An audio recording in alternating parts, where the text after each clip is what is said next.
काशीपुर के कुंडेश्वरी रोड स्थित शगुन गार्डन में कांग्रेस जिला महानगर अध्यक्ष अलका पाल के नेतृत्व में एक बैठक का आयोजन किया गया, जिसमें नैनीताल लोकसभा क्षेत्र के कांग्रेस प्रत्याशी रहे एवं पूर्व राष्ट्रीय सचिव प्रकाश जोशी ने बैठक में शिरकत की।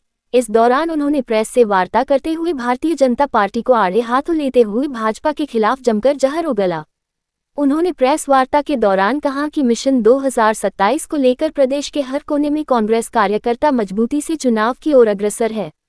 उन्होंने कहा कि इस बार जनता जनार्दन कांग्रेस के पक्ष में अपना मन बना चुकी है। भारतीय जनता पार्टी को कटघरे में खड़ा करते हुए श्री जोशी ने कहा कि भारतीय जनता पार्टी के राज में जनता पूरी तरह से त्रस्त है, हर जगह त्रही मची हुई है, बेरोजगारी और महंगाई चरम पर है।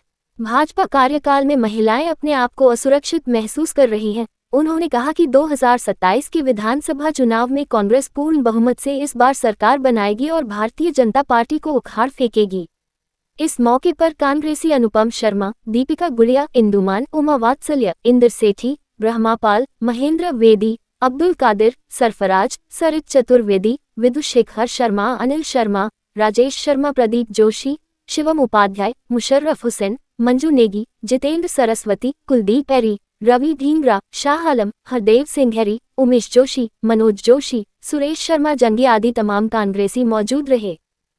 आज बहुत ही हर्ष का विषय है कि आज हमारे बीच में काशीपुर में नैनीताल उधम सिंह नगर लोकसभा के प्रत्याशी रहे हमारे भाई श्री प्रकाश जोशी जी, जो अखिल भारतीय कांग्रेस कमेटी के राष्ट्रीय सचिव भी रहे हैं और राष्ट्रीय स्तर के नेता हैं। उन्होंने अलग अलग कई राज्यों में जैसे पश्चिम बंगाल, उड़ीसा, तेलंगाना, कर्नाटक में कई राज्यों में संगठन की सेवा की है।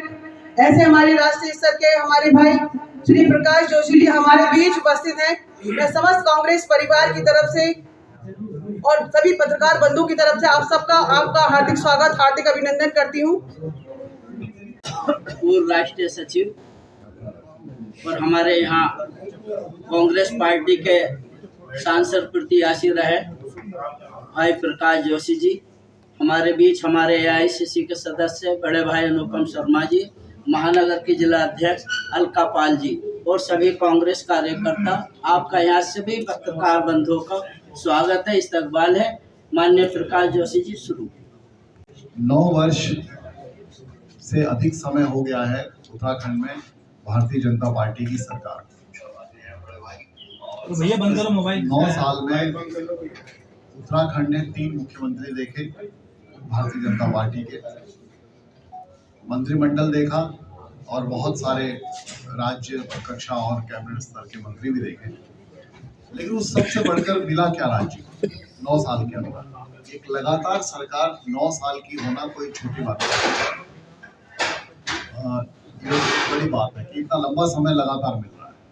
और वो समय आपको सिर्फ राज्य सरकार का नहीं मिल रहा है, उसी समय आपके केंद्र में भी सरकार है और स्थानीय स्तर पर भी। अब काशीपुर तो मेयर भी उनका ही है, या और भी शहरों की बात करें मेयर उनका है, या जिला पंचायत जहाँ है तो वहाँ जिला पंचायत के अध्यक्ष उनके हैं। तो ये डबल इंजन बोलते थे तो ट्रिपल इंजन भी है। लेकिन क्या मिला इस राज्य को? तो अगर हम राज्य की स्थिति की बात करें तो पिछले इन वर्षों में शराब की दुकानें खुली। पहले छोटी छोटी दुकानें होती थी, आम आदमी उन शराब की दुकानों पे थोड़ा हिचकता था, जाता भी था तो थोड़ा ढक छुप के जाता था। अब तो शोरूम खुल गए हैं, बड़े धड़ल्ले से लोग जाते हैं, बड़े अच्छे से शान समझते हैं। उससे बढ़कर अब तो डिलीवरी भी होने लग गई है शायद शराब की। और साथ साथ आप देखेंगे हमारे नौजवान, हमारे बच्चे, हमारे जो स्टूडेंट्स हैं, बच्चे हैं, वो सब दूसरे नशे की भी गिरफ्त में बढ़ते आ रहे हैं। कहाँ से नशा आ रहा है? आप रुद्रपुर में आप देखते हैं रोज खबरें आ रही हैं, पुलिस कुछ कार्रवाई भी करती है, लेकिन पर कहीं से तो आ रहा है नशे की गिरफ्त। तो हमारे नौजवान तो जाते आ रहे हैं और उस सब के पीछे जो बड़ा कारण वो बेरोजगारी है, क्योंकि रोजगार है नहीं तो क्या करेंगे। पहाड़ों की स्थिति देखेंगे, शिक्षा की स्थिति ये हो गई है आज की तारीख में कि लगभग 950 से अधिक विद्यालय जो प्राइमरी स्कूल्स हैं पिछले 5 सालों में बंद हो चुके हैं। 950 से ज़्यादा, लगभग 4000 स्कूल ऐसे हैं यहाँ जो जिसमें 10 से कम स्टूडेंट्स हैं, बच्चे हैं, जिसमें 905 स्कूल तो सिर्फ पौड़ी जिले में जहाँ से हमारे शिक्षा मंत्री हैं, 1400 स्कूल प्राइमरी स्कूल ऐसे हैं पूरे प्रदेश के अंदर जिन स्कूलों के अंदर आज की तारीख में वहाँ 0 बच्चे। मैंने आपको 4000 स्कूल बताए थे जहाँ 10 से कम बच्चे हैं, 1400 स्कूल ऐसे जहाँ 0 बच्चे हैं। एक टीचर जाता है, हाजिरी ला के आ जाता है, सिर्फ तनख्वाह ले रहा है। ये हमारी शिक्षा की स्थिति है पहाड़ों में या और भी जगह। तराई में जरूर मैं कहूँगा, हरिद्वार, देहरादून, उधम सिंह नगर, ये जो जिले हैं, नैनीताल, यहाँ जरूर कुछ बच्चे फिर भी जाते हैं, लेकिन पहाड़ों की स्थिति बहुत खराब होती जा रही है। अभी भी सैकड़ों गांव ऐसे हैं जो सड़क से कनेक्ट नहीं हो पाए, जहाँ पर सड़कों की अप्रोच नहीं है। स्वास्थ्य की बात करेंगे तो आप पूरे कुमाऊं के जो गरीब लोग हैं, पहाड़ी लोग हैं, दूरस्थ क्षेत्र के लोग हैं, वो सब एक ही अस्पताल पे निर्भर है, वो है हल्द्वानी का सुशीला तिवारी अस्पताल। इमेज कैसी बन गई है, पहाड़ से पहली बात तो वहां तक पहुंचना बड़ा मुश्किल होता है किसी बीमार, और पहुंच जाए तो इमेज ये बनी हुई है उसकी, उस हॉस्पिटल की, कि वहां से तो डेड बॉडी ही बाहर आएगी, जिंदा आदमी निकलना मुश्किल है। स्पेशलाइज्ड डॉक्टर पूरे प्रदेश के अंदर कहीं नहीं है। आप अगर देखें सुपर स्पेशलिटी वाले डॉक्टर देखेंगे तो ये शायद राज्य सरकार ने कुछ कॉन्ट्रैक्ट पे लिए हुए देहरादून में, बाकी आपको कहीं यहाँ नहीं मिलेगा। नाम के लिए हमारे पास Almora medical college, Pithora medical college, Almora तो चल भी रहा है ठीक ठाक, लेकिन वहाँ फिर भी स्वास्थ्य की स्थिति क्या है? 70% से ज्यादा, 70-80% जो वहाँ कर्मचारी है वो कॉन्ट्रैक्ट पे हैं, जबकि हमारे स्थानीय लोगों को रोजगार मिल सकता था। आंगनवाड़ी की हमारी बहनें लगातार इतने समय से आंदोलन करती हैं। हमने देखा बार बार परीक्षाएं तो होती हैं रोजगार को लेकर, कुछ बीच में होती रहती है, और हर बार पेपर लीक हो जाता है, और ये तो आप सबके माध्यम से पूरे प्रदेश ने देखा है। तो इस स्थिति में हमने सरकार राज्य को पहुंचा दिया। खनन माफिया पूरी तरह से हावी है, अपराध दिन दहाड़े गोलियां लग रही है, गोलियां चल रही है, दिन दहाड़े मर्डर हो रहे हैं, दिन दहाड़े हमारी बहनों, बच्चियों और महिलाओं के प्रति अपराध बढ़ रहे हैं। अगर हम हिमालयी राज्यों से तुलना करें, जितने भी हमारे हिमालयी राज्य हैं, चाहे वो हिमाचल प्रदेश हो, जम्मू कश्मीर हो, या फिर नॉर्थ ईस्ट के हिमालयी राज्य, हम लोग सबसे आगे हैं महिला अपराध। दूसरी जगह वो औसत लगभग 62% के आसपास होगा महिला अपराध, 62, 1 लाख के ऊपर 62 महिला। यहाँ 70 से 80 है उत्तराखंड में, और उस पर भी उनकी भाजपा की महिला नेत्री जवाब देती है कि उत्तराखंड की जनसंख्या ज्यादा है इसलिए ये संख्या ज्यादा दिखती है। ऐसे इनके असंवेदनशील जवाब है। तो मिला क्या, ये सारी चीजें इस सरकार ने दी है, साथ साथ हिंदू मुसलमान की नफरती सोच दी है, और सबसे बड़ा जो दिया इस राज्य को इन्होंने, वो लिव इन रिलेशनशिप की मान्यता दी। तो ये सरकार इसी तरह चल रही है।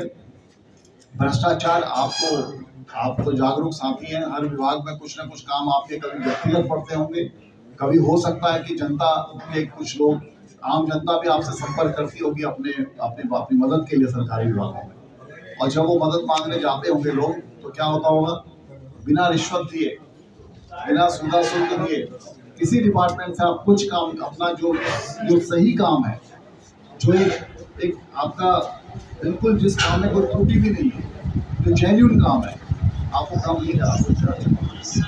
कांग्रेस की सरकारें रही, जब माननीय नारायण दत्त तिवारी जी 5 साल मुख्यमंत्री थे, उतना बड़ा सिंकुल के रूप में उन्होंने न सिर्फ यहाँ पर बड़े उद्योग आए, बल्कि हमारे पहाड़ के नौजवानों को रोजगार मिले, हजारों की संख्या में। और उन उद्योगों की स्थिति इस 9 साल की सरकार ने क्या कर दिया। उसके बाद की सरकार आई कांग्रेस की, उसमें हमारी सरकार ने और दूसरे बहुत से विजन के साथ काम करा।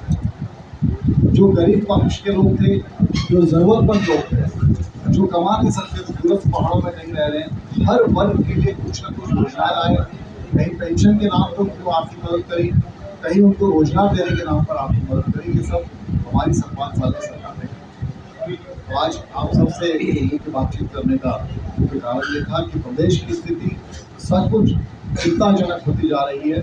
जिन सपनों को लेकर, जिन लक्ष्य को लेकर, इन अपेक्षाओं को लेकर हमारी उत्तराखंड की जनता ने, हमारी बहनों ने, हमारी माताओं ने, हमारे नौजवानों ने और भाइयों ने आंदोलन किए, अपनी कुर्बानियाँ दी, अपना त्याग किया, मार खाई, जो भी सहे, पर वो उन अपेक्षाओं पे मैं मानता हूँ कि आज भी हमारा उत्तराखंड वहाँ तक नहीं पहुँचा है। बहुत काम की ज़रूरत है और जैसे जैसे हम देख रहे हैं अब चुनावी वर्ष भी आता जा रहा है, 8-10 महीने से भी कम समय बचा है आपको चुनाव में, तो सरकार के प्रति जनता का गुस्सा भी अब और देखने को मिल रहा है और मुझे लगता है कि जैसे जैसे चुनाव नजदीक आएंगे ये गुस्सा सड़कों पर भी दिखेगा। कांग्रेस तो पूरी तरह सड़क पर दिखेगी, लेकिन जनता भी, आम जनता भी अब आक्रोशित होती जा रही है, चाहे नौजवान हो, चाहे हमारे विद्यार्थी भाई हों, चाहे वो महिलाएं हों, तो अपनी अपनी मांग को लेकर सड़क पर। बाकी आप लोगों को अगर कुछ और पूछना हो तो स्वागत है। चुनाव में भी कांग्रेस इन्हीं मुद्दों पर उतरी थी, बावजूद उसके हार। ऐसे में अब 2027 का चुनाव जनता के दिलों में राज कैसे करेंगे? देखिए, चुनाव में कई सारे चुनाव होते हैं। कांग्रेस पार्टी सीधे और सरल तरीके से जनता की आवाज़ बनकर चुनाव लड़ती है, जनता की अपेक्षाओं के अनुरूप काम करने के लिए चुनाव लड़ती है, जबकि भारतीय जनता पार्टी बहुत सारे और कदम भी लगाती है। पिछली बार जो छोटी मोटी कमी रह गई है, निश्चित तौर पर इन 4 सालों में जो चुनाव आप आने वाले हैं उनके लिए हमारी तैयारी, कांग्रेस पार्टी की तैयारी पूरी एकजुटता के साथ तैयार हैं हम लोग और इस बार वो कोई भी ऐसी कमी नहीं है। आप बार बार एकजुटता की बात कर रहे हैं, अगर काशीपुर के परिप्रेक्ष्य की बात करें, प्रकाश जोशी आए हैं, राजकुमार ठुकराल आते हैं तो एक ग्रुप गायब हो जाता है, प्रकाश जोशी आते हैं तो दूसरा ग्रुप गायब हो जाता है, तो ये गुटबाजी कहाँ से जीत दिला पाएगी? नहीं, ऐसा नहीं। इसको गुटबाजी की दृष्टि से क्यों देखते हैं? इसको ये भी देख सकते हैं कि उस समय उस दिन किस किस की उपलब्धता है नहीं है। मेरी खुद कुछ लोगों से बात हुई, अलका जी हमारे महानगर अध्यक्ष आपने बात करी, तो आज कुछ हमारे 2 बहुत ही वरिष्ठ नेता उनकी आंखों का ऑपरेशन हुआ है। एक हमारे बड़े नेता संदीप सहगल जी आज वो तो आप शादी में गए हैं, हमारे खुद उनसे बात हुई, आपकी बात हुई है, हमारी बात हुई। मतलब ये गुटबाजी दूर करने का प्रयास है या उनका बचाव है? इसमें कोई गुटबाजी की बात नहीं है। हाँ, अपनी अपनी राजनीतिक सोच होती है हर व्यक्ति की और बिना महत्वाकांक्षा के राजनीति नहीं हो सकती। अब महत्वाकांक्षा में टकराव भी होगा थोड़ा बहुत, उसे गुटबाजी नहीं कह सकते। जिस तरीके से रुद्रपुर में